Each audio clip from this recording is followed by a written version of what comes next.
Yo? Hello? Hello? Am I on? Hey, guys. It is my new brand. No, I'm just kidding. Guys, first off, welcome to Youth. We are so excited you are here tonight. If this is your first time, then I hope you enjoyed Ships and Sailors. It's kind of a staple, but we hope you enjoyed it. That was a very hybrid edition. It's brand new. We're still working out the kinks on it. But, guys, we're so glad that Youth is back. Are y'all excited that Youth is back? Like, we're back in rhythm. Jaquan's back there wearing a Flash costume. Like, we are hitting all cylinders going right out the gate. So, for those of you who may not know me, my name is Tyler Webb, and I'm the Associate Youth Director here at Crossroads. So, I'm so excited to be here with y'all. Before I get started, though, I would like to ask all of y'all a question. You can either raise your hand, shout, if it applies to you. Who in here has been to Washington, D.C.? Yeah! Got a few. Okay. So, I unfortunately did not get to do it for y'all in high school, but I did my hot ones in middle school last week.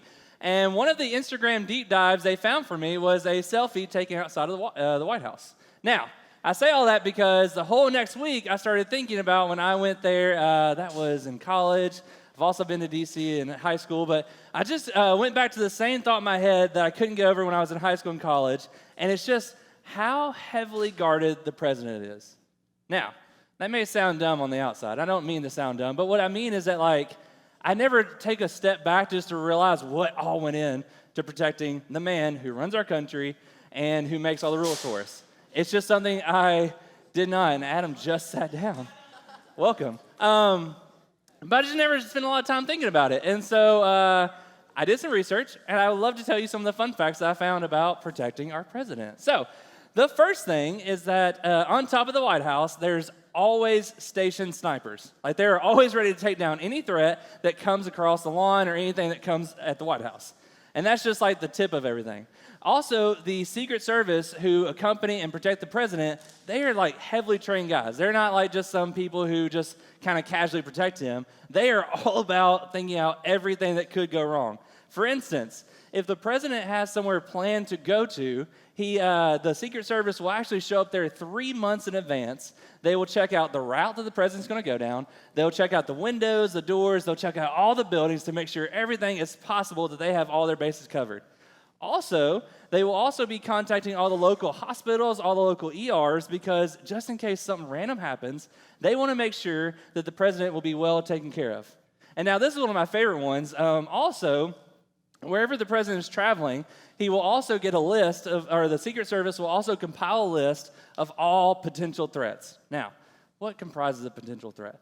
I'm glad someone asked, which is me. The potential threat is anyone who has said something on social media, who has said something on a blog or vlog or anything. Anytime they have either slandered or harassed the president, they're a potential threat. And the way the Secret Service handles that is they basically send a letter or tell them, hey, you're being watched.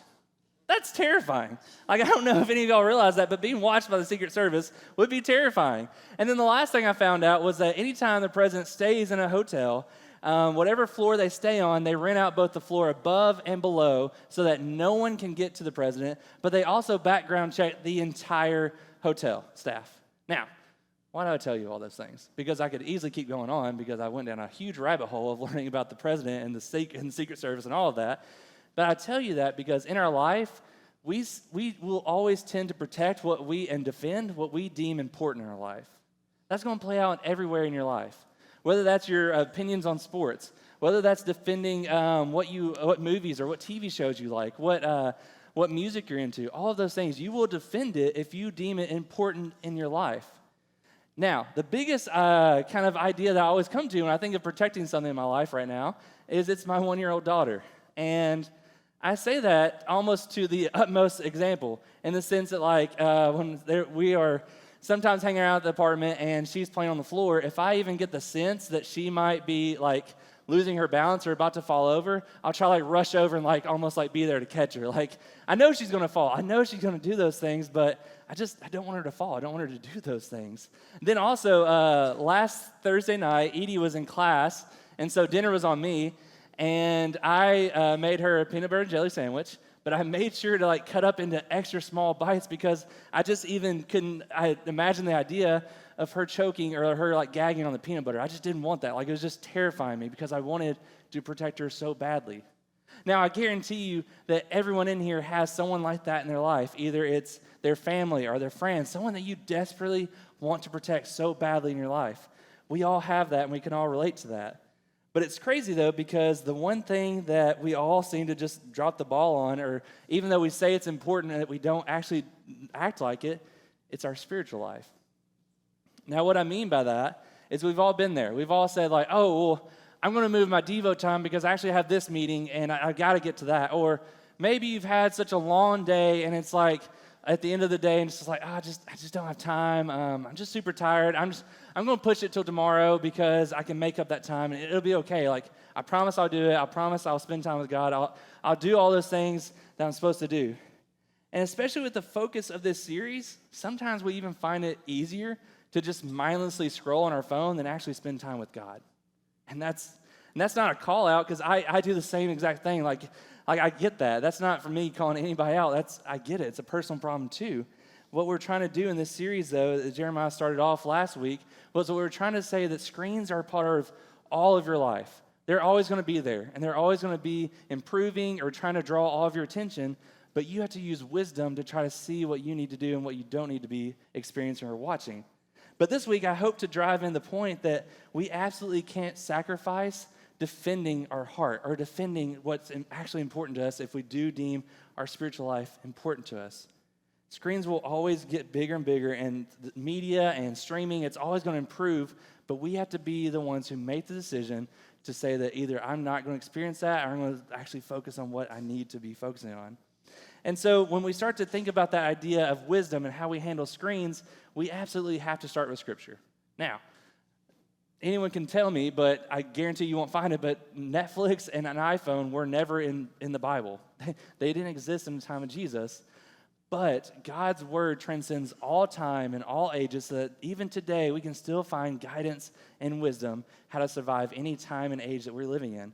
So before we kind of hop in and dive into the content, real quick, I'm going to pray, and then we'll dive into tonight. So if you'll bow with me. Father, I come before you now. Lord, just to thank you for this time. Thank you for this night. Thank you for the worship that the team had practiced and put the effort into. And God, I pray that you will speak through me. God, use me. Your servant is listening. And God, I pray that you will give us a great rest of the night. Be with the small group leaders as they lead us into a group afterwards. In Jesus' name I pray. Amen. All right, so just in case anyone may have missed last week or anyone wasn't here when Jeremiah started off the series and how he talked about how screens kind of have an effect, they have a kind of rewiring effect on our brains and how all those things like begin to change us and how we react. But just in case you weren't, let me just kind of paint a picture of the reality that we all now live in. So in 2019, the New York Post did a study that found that the average person will spend about 78,705 hours in front of a screen by the end of their life. Now, if you were to put that in the years, that's almost 9 years of your life. Let that kind of, slowly sink in. That 9 years of your life. Now, even added on to that, the average adult will spend about 2,943 hours purely just trying to decide what to watch. We have this addiction to media. We have this urge to watch something. And while that study was done in 2019, I guarantee you that since we're on the other side of COVID and we're on the other side of just media continuously improving, I guarantee you if that study was done anytime soon, the numbers would be drastically up. And whether you think you can withstand whatever media you put in front of you or not, the fact of the matter is that 9 years is enough to change anyone in here. I mean, just for example, the sophomores who just finished freshman year, that's 9 grades. Like you just finished 9 years. I guarantee you from first grade to sophomore year now, you're not the same person. 9 years has a tendency to change us, whether we like to think it will or won't. And so when we begin to start to look at the screen content, how we start to protect ourselves and how we add wisdom to this whole conversation, the verse that I'm going to be kind of camping at in the whole rest of the night is Proverbs 4:23, which says this: above all else, guard your heart, for everything you do flows from it. Now, Some translations will even say that the heart is the wellspring of all life. And basically that's just meaning that your heart dictates everything you do. Whatever you are thinking of, dreaming of, or whatever you want to accomplish, it all comes from your heart. Now, later on in the book of Ezekiel, God promises man that he will remove their heart of stone and give them a heart of flesh. And now what that looks like is the second you become a follower of Jesus, that heart transformation happens then. You are a new creation in Jesus. The old you has passed away, and you are giving a new heart. But if you don't spend time actually protecting that heart, if you don't actually spend time in fellowship with Jesus, then how would, in 9 years, let alone the whole rest of your life, how would anyone ever look at your life and say that you're a firm Jesus follower, that you're not backing down on whatever media tries to steal your attention? We have to be wise. We have to guard our hearts. It is the utmost important thing. So when we start to look at media, we have to kind of look at two different kind of aspects of it. And the first aspect is the content part. And now when I start to look at content, and when we start to talk about content, Jeremiah and myself, we can't stand up here and give you a list of all the shows you can or can't watch. These are acceptable, these are not. We can't tell you what to do or what not to do and what not to put in front of you. We can't do that. But what we can tell you is that there has to be a discernment. There has to be a way that you're thinking through each thing that you watch, each thing that you scroll by, each thing that you do. But the most obvious part of that wisdom is that no matter what, you know at the bottom of your heart what sites and what places you should and should not be. Like, we don't have to tell you that. And no matter if you think that, oh, I can watch it when no one's watching, or oh, I can get by doing this when no one sees me, well, I hate to break it to you, that's never going to work out. And I'm not even saying that, like, God's always watching. I'm not even using that example. I'm saying that, like, media will always leave an imprint on you, whether you like to think it or not. If you start watching shows or if you take in something that has language, then don't be shocked when you start either using that language or you become numb to it. If you start watching shows that have this unrealistic view of relationships, and then all of a sudden you start having these higher and higher standards for your friends that they just can't seem to measure up to, don't be surprised because you started that on the front end. But also don't be surprised if you live in this Instagram-style life where you just want to take everything that good is happening to you and show that to everyone else, but then hide all the other stuff under the mat and let no one ever see this, then don't be surprised when you start living in this fake reality that's just not real. That's not how life was ever meant to be. That's not how we were meant to live. You must guard your heart. In that verse also, the Hebrew words and phrases that mean to guard your heart kind of have a double-edged meaning. The first half is to guard your heart. You have to literally limit what comes at it, what comes across it, what is seen, and what's put in front of it. But the other half of that phrase is literally this: you also have to keep your heart in guard because you also got to watch what comes out of it. You're the one who sets the standard for what's in front of your heart and what gets into it, and you're in control of that. None of us can make that decision for you. But as you're guarding your heart, and as we obviously talk about the content, that's the first one. That's the easiest one to talk about. But we also have to look at the flip side of media too, because the other side of it is the kind of numbing aspect of media. And everyone in here should start to kind of know what I'm talking about, because I'm talking about the senseless scrolling just for the point of scrolling. Like, you have no ulterior motive. You're just scrolling and scrolling and scrolling. You can easily sit down and think you're just on your phone for about 5 or 10 minutes, but then when you actually get up to go do something, you spend like 2 or 3 hours just on the couch, just scrolling with no agenda whatsoever. It can take your time. It can take everything you give it if you just do that. Media will always tend to want to just numb your brain and numb your heart against anything that's coming at it. And we use it that way sometimes. And even in the sense of that, it's so hard sometimes to even like look at those around you. Look at what's going on around you because you're so numb to what's going on. And it's even to the point where sometimes it's easier to have a whole day full of classes, full of sports, full of whatever else you do, and you get to the end of your day and you're just like, well, there's not enough time for Bible studies, there's not enough time for prayer. I'm going to do it tomorrow. But you found all the time in the world in your busy day to scroll and to scroll and to scroll because someone else updated their status, because someone else posted this picture. I got to see it. I have to be there. But you can't let popularity set the morality of your life. Popularity never gets to say that. Popularity will never give you that kind of sense of fulfillment of like, oh, I'm up to date on the show. Oh, I'm up to date on this movie. I've seen the latest thing. I'm here. I know everything. That's never what's going to set the standard. We use media sometimes to numb ourselves. I mean, even 2 weeks ago, I was at a conference through Crossroads, and we were listening to a speaker, and the speaker said that statistically, we are living in the loneliest generation that America has ever seen. And what I mean by that is, yes, COVID has caused some of that. Some of the studies started in 2013 and went to about now, and COVID caused some of that. But the other half of it was already living in our society before COVID. It's that whole routine that we do that when we're walking through school or when we're walking down like the sidewalk or anywhere else in public and we see someone coming our way, and our immediate reaction is to either just put our faces in our phones or just put our faces down. We're not even going to acknowledge someone who walks by us. We're not even going to give them a greeting or any kind of hello. We don't have time for them. Because part of it, the whole reason that we do that is that we don't want to spend time trying to waste on a possible awkward conversation. We don't want to waste time on meeting or greeting someone because we don't know what it's going to be like, and we just don't want to do that. You have to guard your heart. I mean, if you look around you right now, everyone in this building, everyone in this room right now is a beautiful creation created by God, and they deserve to be acknowledged. They at least deserve that much. But sometimes it's so much easier for us to just look down instead of look at all the people that God has put in our life.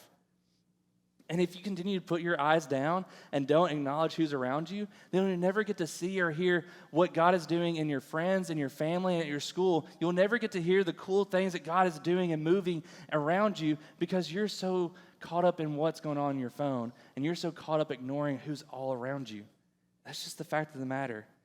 Don't let media take 9 years of your life, 9 years that could have been spent in faithful discipleship to Jesus. Don't let media do that. Because ultimately, the real fact of the matter is, time is the biggest currency you have in your life, whether you realize it or not. You can spend it, but you will never get it back.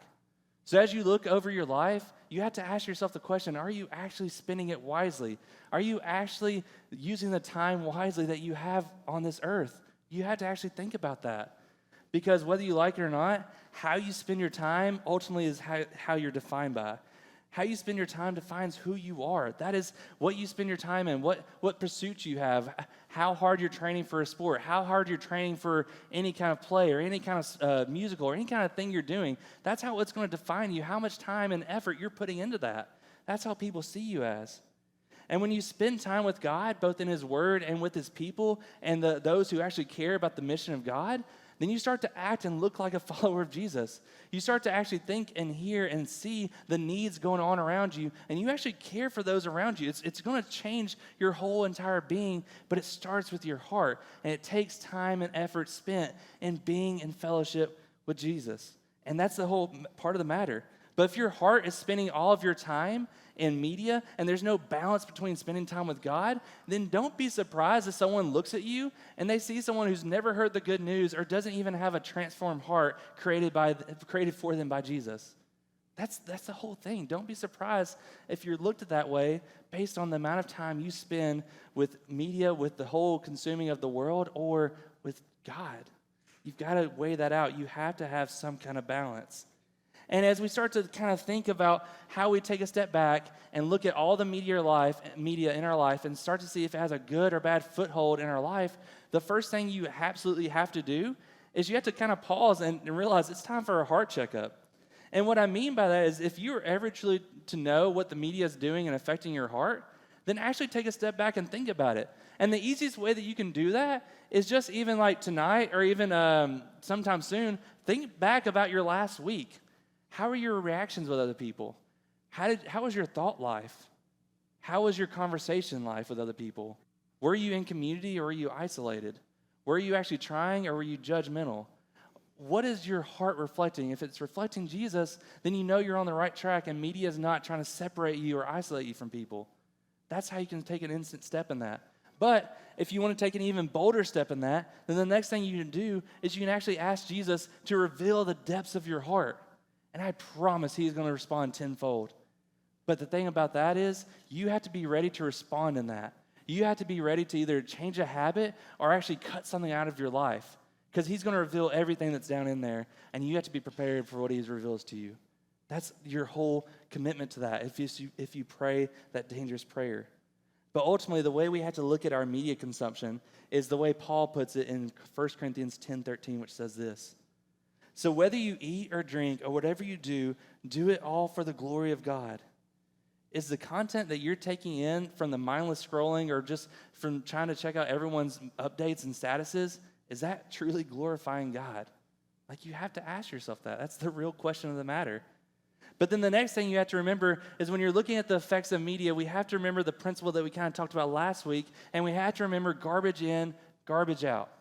Or another way you can put it is that you will 100% reap what you sow.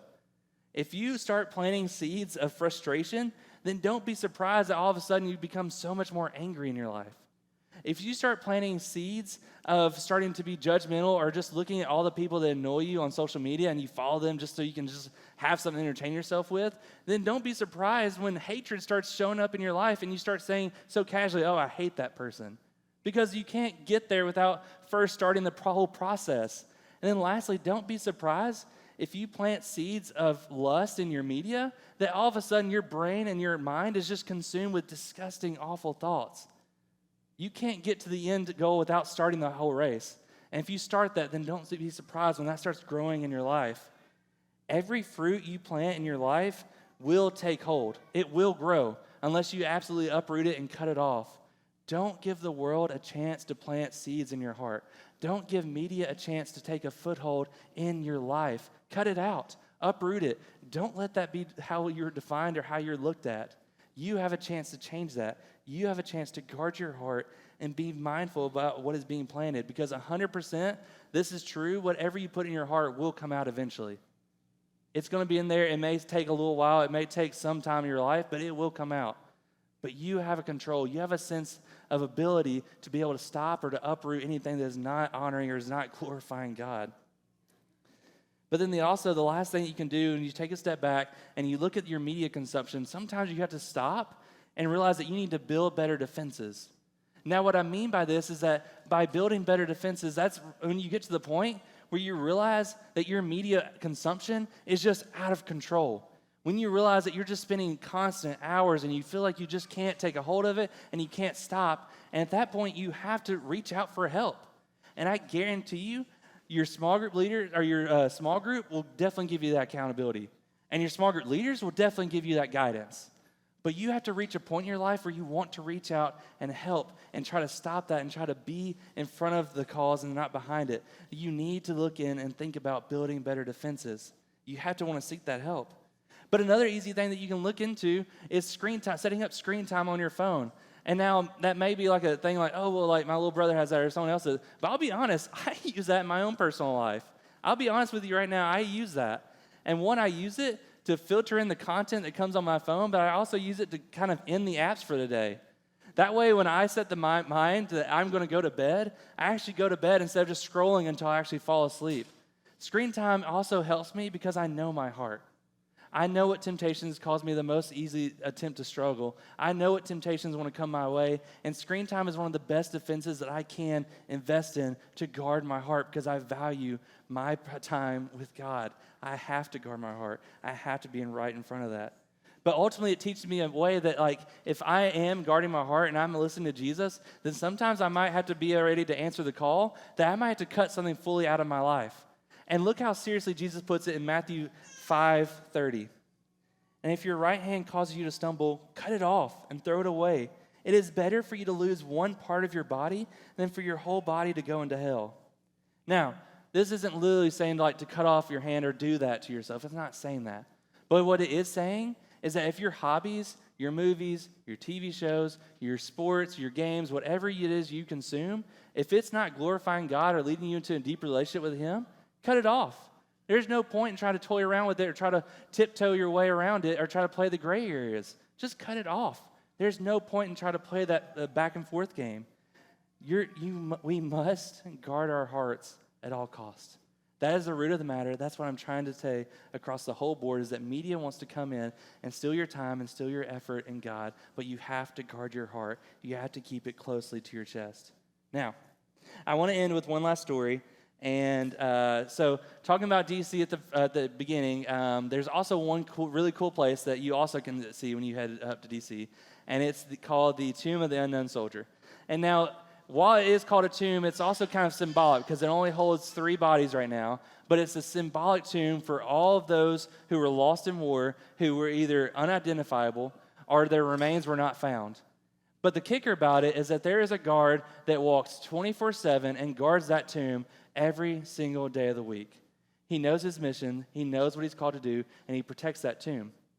And he protects it at all costs. And when I literally say at all costs, I mean that because last month there was a hurricane that came and ripped through D.C. with like 80 miles per hour winds, horrible storms, lightning, everything you think of when you think of a hurricane storm, and all of that came through. And yet while everyone was leaving, everyone was walking away, everyone was trying to hide or find shelter, all that, there was a guard that kept constantly walking back and forth, guarding the tomb. He knew his mission. He knew what he was called to do. He was called to protect what was very important.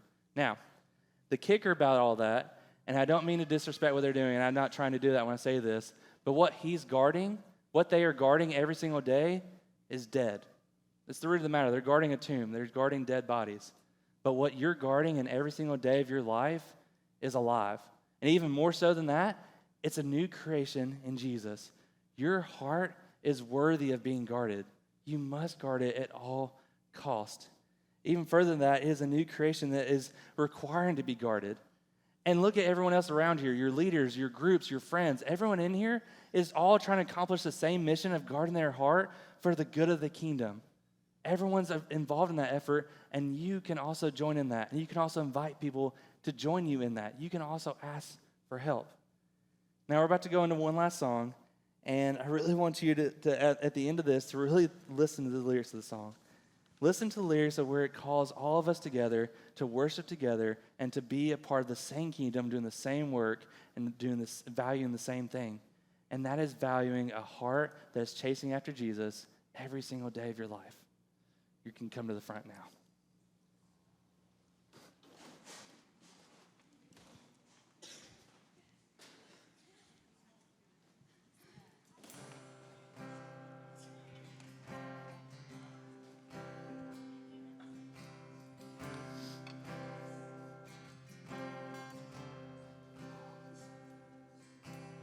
People come together, strangers, neighbors, our blood is one. Children of generations, of every nation, of kingdom come. So don't let your heart be troubled. Hold your head up high, don't fear no evil. Fix your eyes on this one truth. God is madly in love with you. So take courage, hold on, be strong. Remember where our help comes from.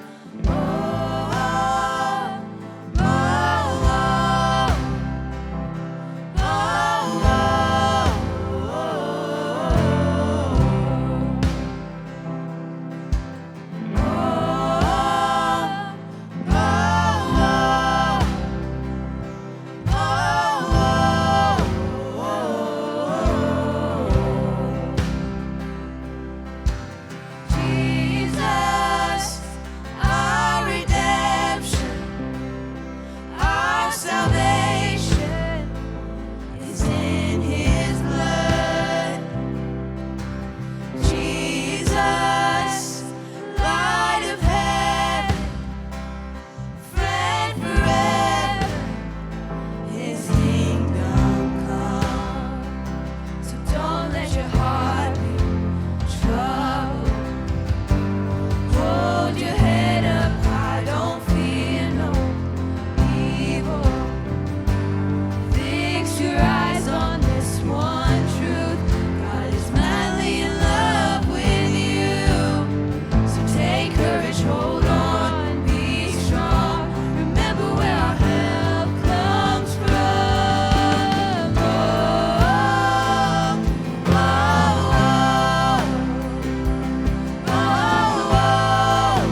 Thanks for worshiping with us. You guys can go to your small groups.